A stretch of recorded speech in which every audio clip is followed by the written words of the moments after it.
yaghurrannakum billahil ghurur. Kamu jangan tertipu dengan kehidupan dunia.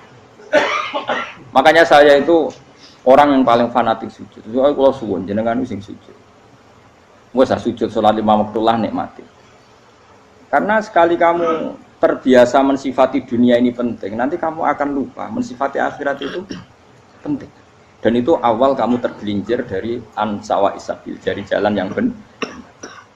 Makanya tadi pepatahnya orang sufi apa? An-nasu niyamun wa idza matu inta. Manusia itu tidur, kalau mati baru. Terus contoh kedua begini. Kenapa Allah begitu murka ketika orang tidak mengerti hak-haknya Allah? Bukan karena Allah anarkis atau keras, tidak. Memang secara akal pasti begitu. Saya sampai tak beda ini. Ya contoh gampang-gampang saja, tak wari logika. Kalau ada orang buta lewat kemudian nabrak tembok, karena apa? Karena buta kan? Buta itu maknanya apa? Tidak tahu. Akibat tidak tahu, nabrak tembok. Ya kan? Karena tidak tahu nabrak tembok, karena tidak tahu terjatuh di sungai, karena tidak tahu terjatuh di jurang.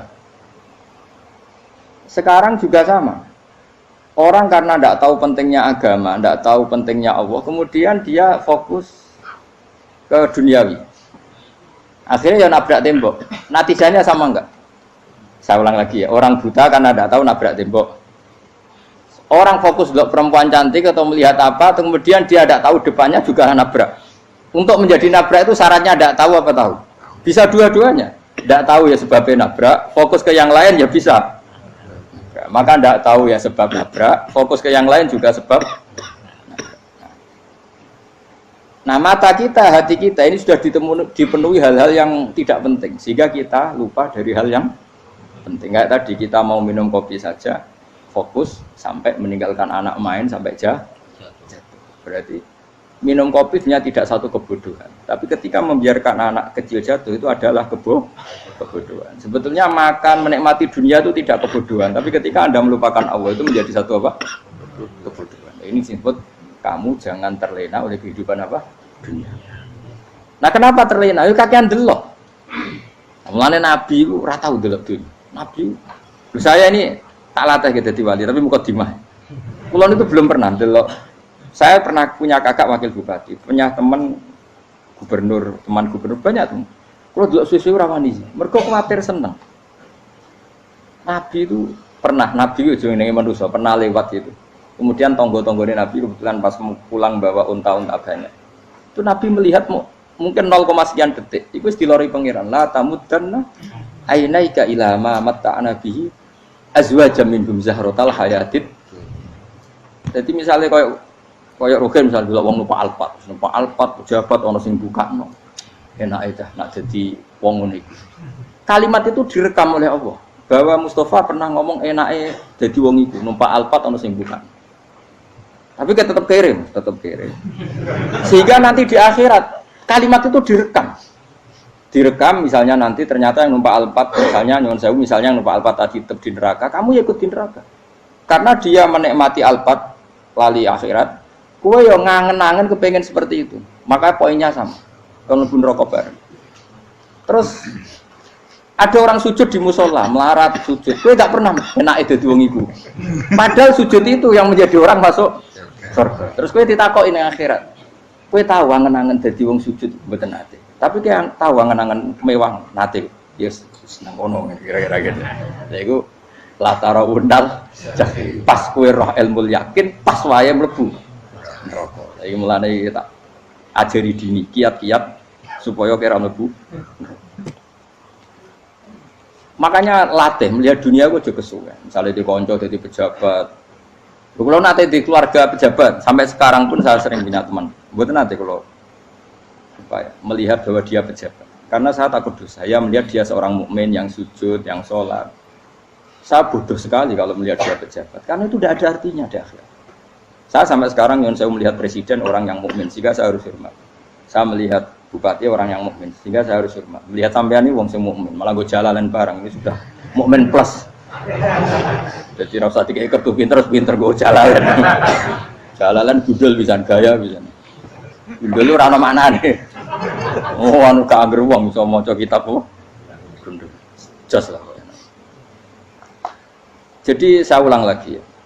Makanya saya itu nanti kalau sampean alim sudah kayak saya, itu pasti nggak kagum sama sahabat. Sahabat itu, apalagi Rasulullah ya tentu. Sahabat dulu aja yang gampang ditiru. Sayyidina Umar ketika ditusuk oleh siapa? Abu Lu'lu' siapa? Al-Majusi. Abu Lu'lu' itu seorang Majusi. Dan Umar itu orang pendendam. Dia orang pendendam. Tapi tentu karena dia orang baik, ya pendendamnya hal-hal yang baik.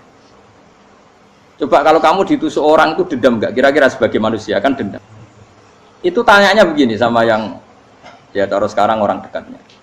Yang bunuh saya tadi siapa? Itu Abu Lu'lu' Al-Majusi, Hulamul Muhirah. Dia budaknya Muhirah. Majusi, iya ya Umar. Dia sudah mau mati.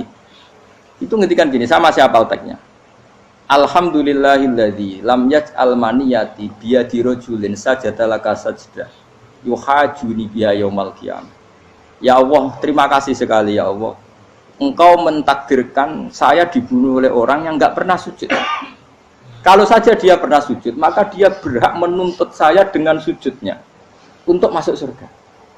Artinya gini, kalau dia ditusuk orang yang pernah sujud, misalnya Sayyidina Umar kok ditusuk oleh Ruhin, kemudian Umar masuk Ruhin masuk neraka, aku tetap wedi Gusti. Isowai sujudnya dia menjadikan enggak berhak masuk neraka. Artinya Umar sangat hormatnya pada sujud itu dia enggak berani. Jadi kira-kira kok Umar sujud kowe iku kira-kira rawani maksudno anak kowe mlebu neraka. Piye-piye di kekuatan sujud yang mempotensikan tetap dia masuk surga. Makanya dia seneng, dendamnya kesampaian. Syukurlah nek sing mateni aku ora tau sujud. Dadi tak patut nang neraka langsung bludeng ngene kira-kira gitu.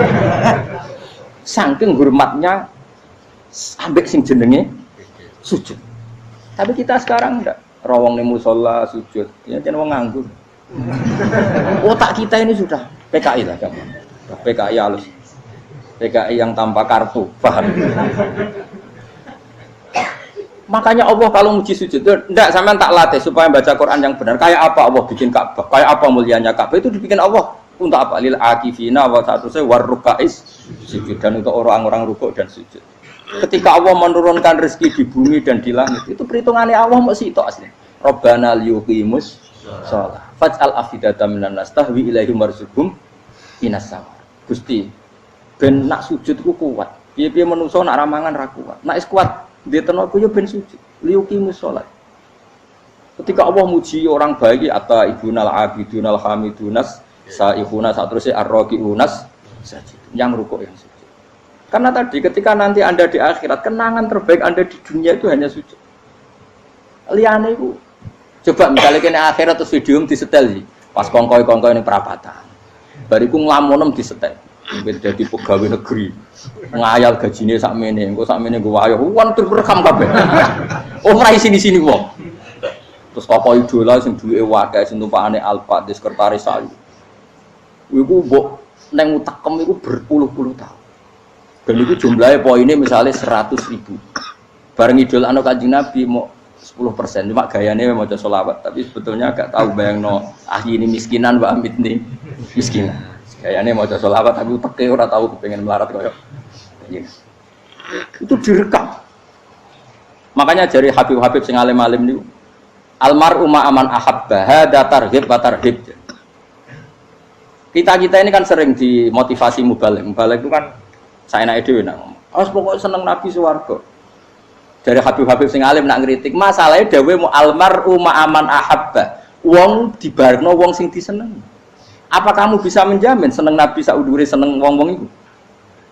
Jangan-jangan kita lebih berkeinginan seperti orang tertentu yang kaya raya, yang terkenal, yang hebat. Meskipun kowe oleh sana muni seneng Kanjeng Nabi. Jangan-jangan status cinta kita terbukti ke orang itu. Iya toh, misalnya gambarnya pasang neng kamar, wah, partai, wong kuasa. Terus kue nyumbang masjid nyuwun sewu mau 50.000, tapi bareng nyumbang untuk kemenangan orang itu 10 juta. Nyebut wong itu satu hari 100 kali, nyebut Nabi pendak sholat. Bareng dihitung, dipoling mbek malaikat. Disurvei buat dipoling orang pokoknya. Dengan cara begini status senangnya orang ini ke siapa? Ya, ono pengajian sholawatan nyumbang 50.000, nanggo pemenangan Nabi Duda. Diundang hayya ala sholah mlaku ngenteni komat. Tapi nak diundang acara kampanye teko ngarep sedurunge 2 jam. Dari sekian di polling, terus kadar cintamu ke siapa coba? Dari sekian indikator misal cara polling. Jangan-jangan diputuskan lebih seneng ke itu. Ya sudah almarhum aman. Apa? Makanya kata orang-orang alim almarhum apa? Orang itu terserah disenangi. Masalahnya kita tidak ada jaminan lebih seneng Nabi. Ya ora ono jaminan ya saya sampean misale. Hitung dhewe-dhewe ora usah meneng terus kok wedi dosa wis kadung dosa iku wis kadung. Makanya Sufyan Ats-Tsauri itu dadi wali ku mangsa mergo ibadah akeh mboten. Sufyan Ats-Tsauri gurunya Imam Syafi'i. Dadi wali ku sederhana. Sama tak ceritane orang-orang jadi wali dengan cara yang sederhana. Tapi kan niru copy paste ya, artinya ora apa ya KW lah. Kalau niru enggak apa-apa tapi KW kebaikan. Sufyan Ats-Tsauri itu ditanya, "Kenapa kamu sedekat itu sama Allah dan Anda keramat?" Jadi resepnya begini, Pak. Saya itu belum pernah ke masjid nunggu adzan. Paling enggak setengah jam, 1 jam sebelum adzan itu saya sudah ada ke masjid. Ditanya, "Kenapa begitu?" Ketoke kok kawula sing elek, moroe ngenteni diceluk. Wis ngerti nek wayahe yak ngono iku Allah nyeluk. Misale saya punya candalem atau saya punya karyawan, tiap jam 8 itu buka toko. Nah, bayangno itu juga.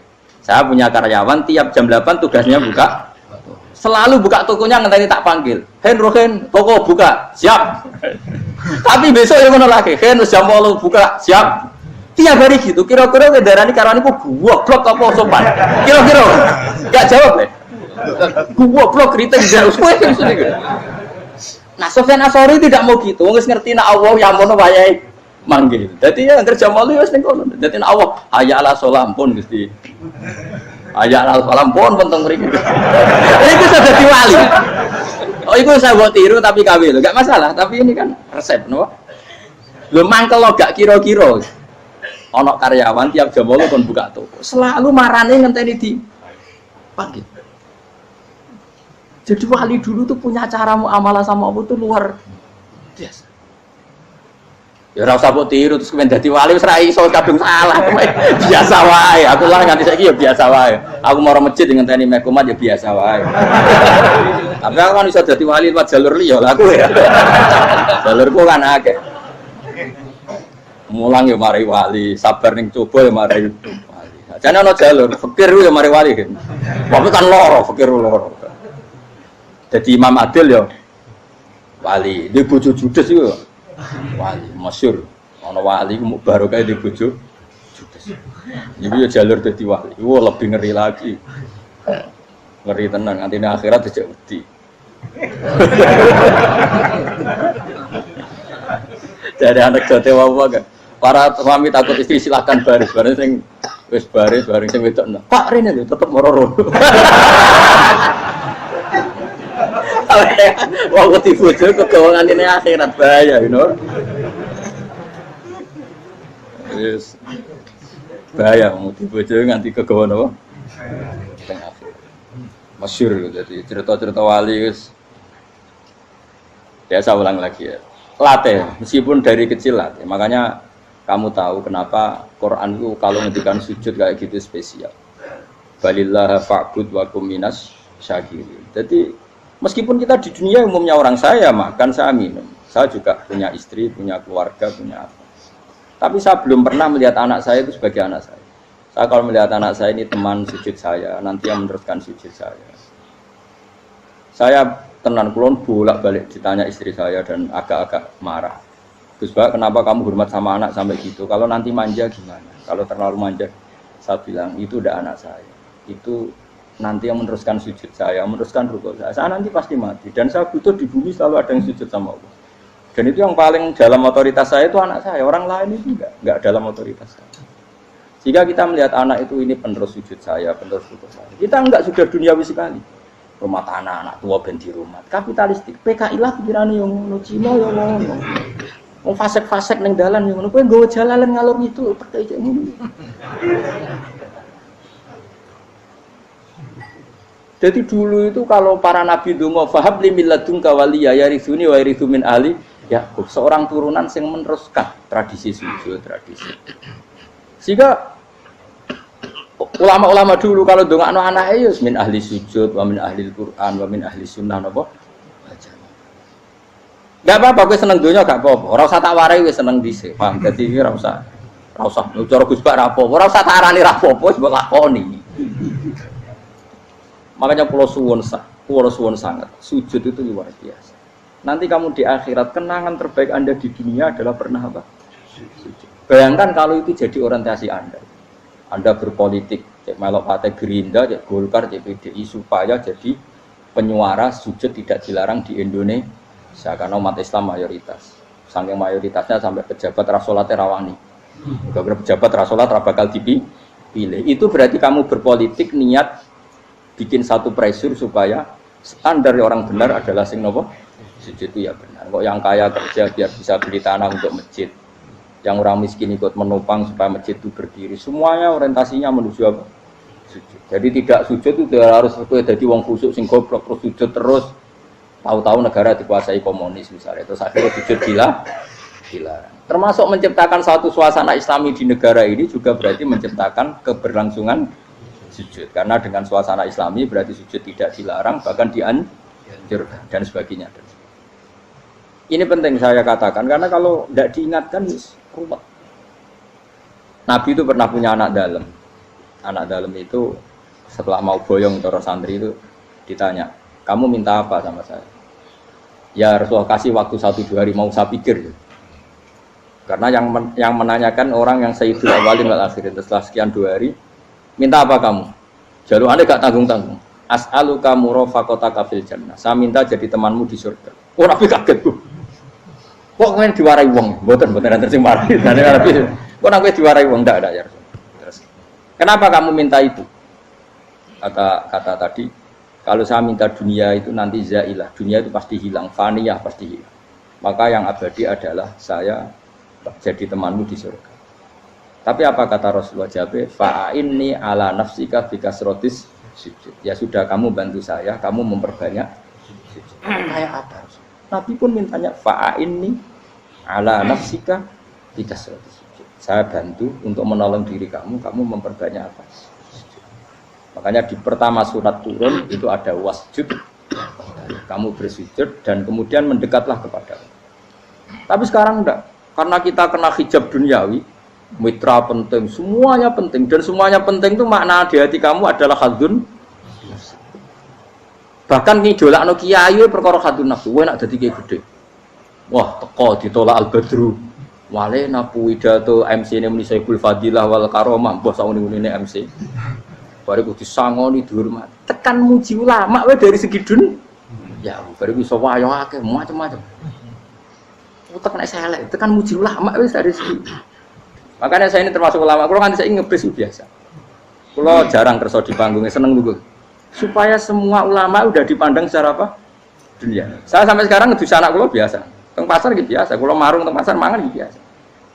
Nak seneng kulo ben atas nama wong alim karena apa? Kalau kita terlalu menikmati dunia, lama-lama orang seneng ulama juga dari sisi dunia. Keren, jadi kiai teko disualami dicucupi munggah. Ya enggak apa-apa itu enggak dosa sebenarnya, tapi takut saya utek elek-elek iku ngidolakno perkara duniawi, show-nya itu lho, Pak. Jadi ngene tak pikir teko ngaji bar wis warmu paham karepmu ora karep. Mulan ngarep ngaji karepmu. Mesti rugi kowe ya, aku tenang ae aku.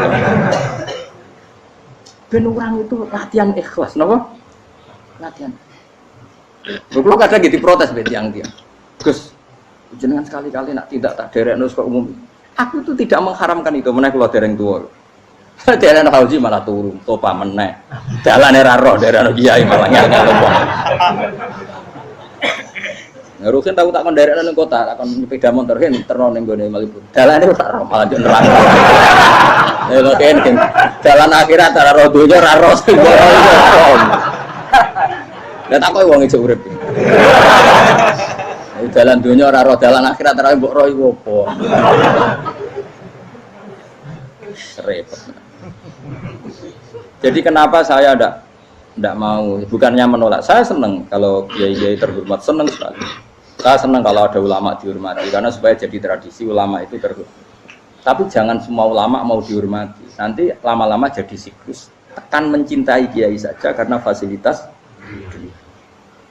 Kowe seneng dadi imam masjid akbar, masjid Istiqlal, imam besar. Seneng mergo kenal presiden, datang dikawal. Seneng dadi sudes, wah keren salat ngarepe Ka'bah, teko dikawal askar. Ya kalau seneng karena itu kan berarti menjadi dunia. Itu sirinya kenapa Rasulullah ketika ba'da Fathi Mekah sudah menguasai Mekah, sudah naklukkan Mekah Madinah. Nabi itu satu hari terbiasa mau sarapan saja kadang nggak ada yang dimakan. Tanya ya Aisyah, apa saya bisa sarapan? Enggak ya Rasulullah. Ya sudah saya tak puasa. Supaya tetap terkontrol bahwa umatnya mencintai beliau bukan karena kebesaran. Itu Rasul. Itu setelah periode Mekah loh, jangan kira itu periode Medina. Apa? Itu periode apa? Medina loh. Periode yang setelah Nabi punya segala. Tapi Nabi tetap seperti itu. Kenangannya Aisyah sebagai istrinya apa coba? Dia cantik sekali. Aku tahu jajal turu ngarepe Nabi terlentang. Ya Nabi tetap sholat. Nah, beliau sujud sikilku tak ingkretno. Nah, beliau ngadeg tak lonjoro meneh. Dadi Aisyah wa ana muqtaridotun bene adi turu terlentang. Dadi cara ya sudah terlentang. Wong Nabi nak sholat suwi dia tetap sholat. Tapi itu bojo ayu ora ngerasa sholat. Bojo elek ora sholat meneh. Bojo elek amen junub meneh. Kowe ora kena go contoh kasus wis wong kasus. Kowe di bojo ayu prawan turu karepku sida salat ora bos misale lho. Pomene wong jegoten wae tambah over. Mustofa kula ora ngenyek jegoten liyane ora sak situ. Mergo nak ngenyek wong akeh dosa, nak ngenyek wong sitok ora. Misale dosa wis tak hitung mau ke sore. Aku ngenyek dosa sitok, mulang ganjarane 10, cek susuk piro? Cek sarplus orang dagang cek. Cek badi. Iku ana adene ra ikhlas. Ra ikhlas aku yo ra ikhlas ilmuku, malah lara. Malah ngerokok ping 13 sebenarnya. Makanya ini dipikir ya, saya ulang lagi, harus dipikir secara matang-matang bahwa kita tidak boleh terlena oleh kehidupan dunia. Menjadi bodoh kan Anda minum teh, kemudian anak Anda jatuh di pinggir Anda. Paham ya? Nah, sekarang menyangkut mukjizat. Ini masih tentang ayat ini, nanti sampean tahu logikanya. Tak beda, tidak jawab satu-satu aja. Karena iman sarannya harus tahu. Fa'lam itu tak tahu. Fa'lam annahu la ilaha. Ketika sekarang telur, saya memberitahu misalnya, Hen, telur ini udah dipitik, cara kowe mungkin tau. Ayo jawab satu-satu. Mungkin kan? Mungkin. Tapi pertanyaannya, saat telur menjadi pitik kemudian mungkin, dan ayam ini bisa terbang, bisa selingkuh, bisa punya anak turun, itu menjadi mungkin itu kan kamu pun tidak ikut menciptakan. Ikut gak kamu menciptakan telur menjadi ayam? Tidak kan? Kan di luar kudrah kamu, di luar kemampuan kamu. Tapi kamu bilang itu mungkin. Ada onta yang buting, yang sudah hamil sudah. Kamu bilang, nanti onta ini mau punya anak. Dan anaknya nanti bisa jalan seperti induknya. Kamu katakan apa? Mungkin. Tapi saat Anda katakan mungkin, Anda ikut menciptakan enggak? Enggak kan? Tetap itu kudrahnya Allah. Tetap itu. Maka para nabi itu tidak tahu bedanya antara onta yang keluar dari indukannya dan keluar dari batu. Itu syaratnya jadi nabi, syaratnya jadi wali. Nah, saya kira ono nabi. Makanya Nabi Soleh ditakoki, bukti nak kudrahe pangeran ubi. Lah kamu minta apa kata Nabi Soleh? Silahkan ada unta keluar dari batu itu. Nabi Soleh bisa. Ya tenan terus unta keluar dari batu. Terus kaumnya gawok. Wah kok hebat tenan unta metu kok batu. Jare Nabi Soleh, ya padha karo unta lahir kok indukane. Bedane apa? Ya beda. Lah bedane apa? Metu kok watu kok ya ora melok gawe. Metu kok indukane ya kowe ora melok gawe. Bedane apa? Tapi tak temu kena hijab, ngono niku ana bedane. Cara nabi-nabi ora roh bedane. Lah kula termasuk warasatul anbiya ya ora roh bedane cara kula. Waras utek kula niku waras. Lho lha yo misale kowe cara iman seperti itu yakin dadi wali. Wes sama amatir-amatir lah wali swasta lah. Pokoke wis dadi wali. Jadi manusia itu lucu, sesuatu yang dia pun tidak bisa. Iku sok bedakno. Kalau telur menjadi ayam mungkin. Sapi keluar dari indukan mungkin, biji padi menjadi padi besar mungkin, tapi nak watu kok jadi biji padi mukhal. Lu saat yang dikatakan mungkin itu apakah manusia ikut memberi? Tidak kan? Ikut menciptakan?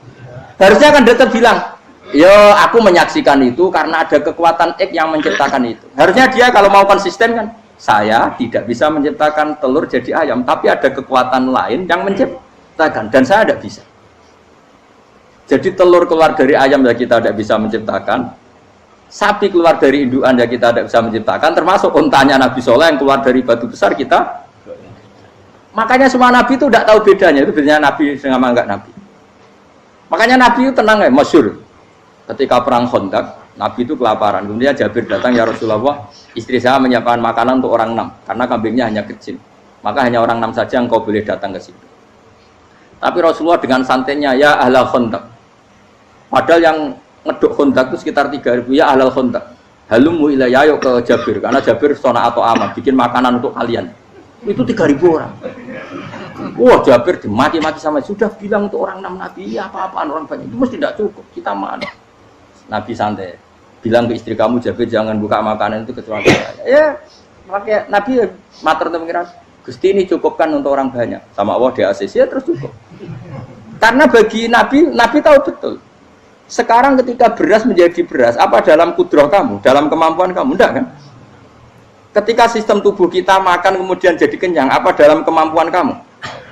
Kue muni mangan maknane sego bolebokno mulut, terus kue darani punya kemampuan makan. Apa setelah itu kamu mengendalikan sistem saraf kita, sistem urat kita? Enggak kan? Jadi Nabi ora roh bedane, justru itu jadi Nabi. Karena dia enggak pernah terjebak, Nabi enggak pernah terjebak oleh yang dili. Makanya cara pangeran wa ma min dabatin fil ardi wala ta'iri yatiru bi janahihi illa umamun amsalukum. Ketika orang kafir minta bukti kudrohe Allah iku apa? Kayaknya Nabi itu didono manuk. Lah manuk terbang bukti kudrohe Allah. Ya biasa manuk terbang, wis suwe manuk terbang. Bukti kudrohe ning ndi? Iku tekek wis emper. Lha bukti kudrohe ya kowe ora iso gawe kan? Tapi maksudnya wong kafir bukti kudrohe pangeran ku gawe unta kok watu. Lah bedane apa mau hale unta kok watu ambek kok indukane? Bedane apa jajan? Wong ibuke unta ya ngrasa gawe. Apa ibuke unta bisa menciptakan anakan unta? Kan tidak bisa juga. Manusia juga ada. Jadi itu wis cukup jadi kudrohe. Tapi manusia angger barang sering terjadi darani mungkin. Maknane mungkin dekne sing menentukan mungkin atau tidak. Padahal zaman mungkin pun dia tidak ikut menciptakan. Ini eling. Makanya itu kenapa Allah akhirnya bikin mukjizat supaya orang itu ingat kedahsyatan kudrohe Allah. Sebetulnya mukjizat itu tidak penting.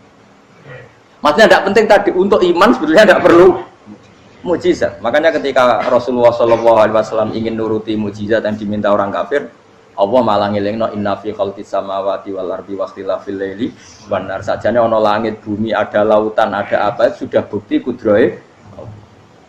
Nah sekarang mukjizat kok ngenteni unta keluar dari apa tadi? Batu, ngenteni Nabi Soleh.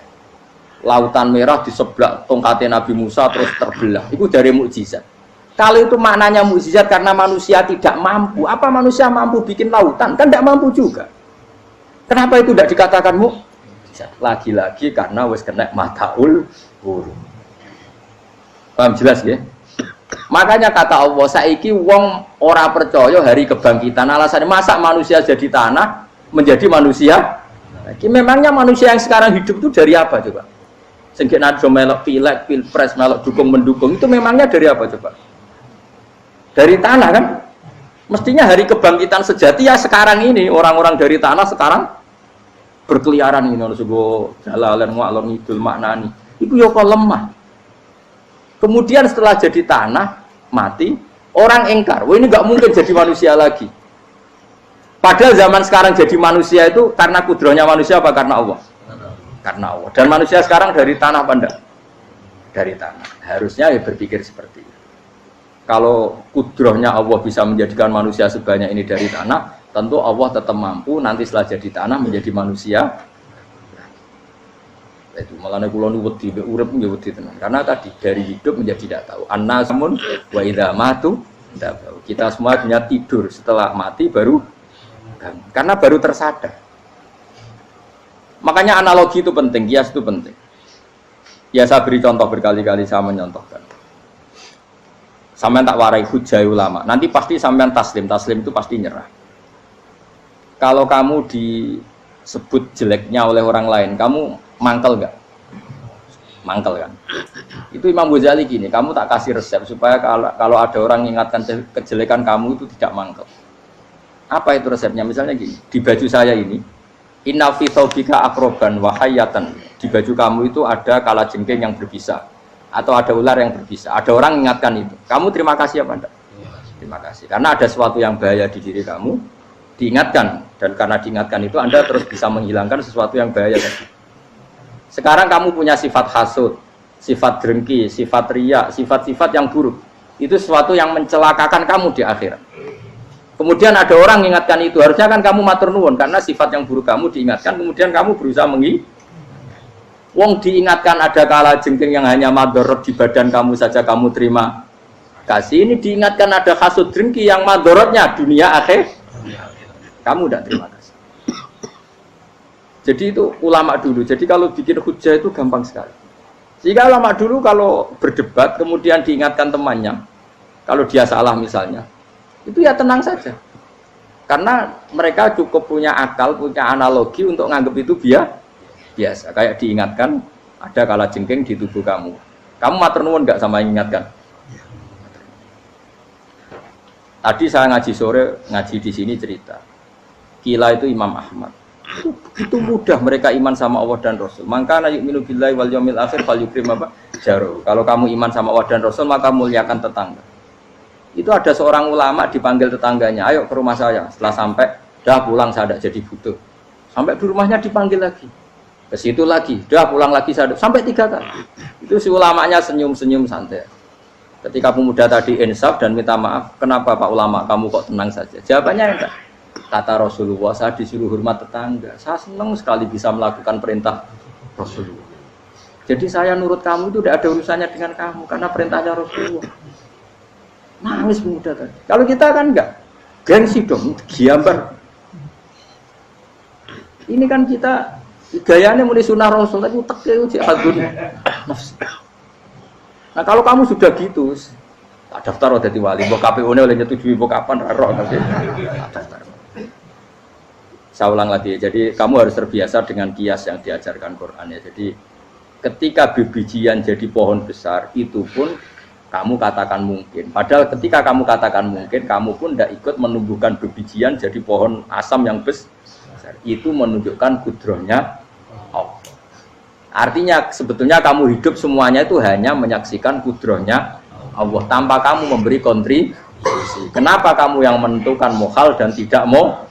Harusnya mau taslim menyerahkan diri nak kabeh mau nyakseni kekuasaane Allah. Itu sing dimaksud Quran apa ya tanazzalul amru bainahunna lita'lamu annallaha ala kulli syai'in qadir wa annallaha qad ahata bi kulli syai'in ilma. Alam raya dibikin variasi kayak gini mau tujuannya Allah supaya kalian menyaksikan kemampuannya. Boleh jelas ya. Makanya ketika ada pangeran, ketika bumi yang sudah mati tak hidupkan dengan hujan, begitulah kadzalikan nusyur. Ya kira-kira seperti itu proses sesuatu yang mati menjadi hidup lagi. Jangan lupa untuk tinggalkan komentar Anda dan klik like jika kalian suka. Silahkan share dan bagikan ke teman-teman Anda. Untuk berlangganan kami, silahkan klik subscribe channel Ngaji Kiai. Wassalamualaikum warahmatullahi wabarakatuh.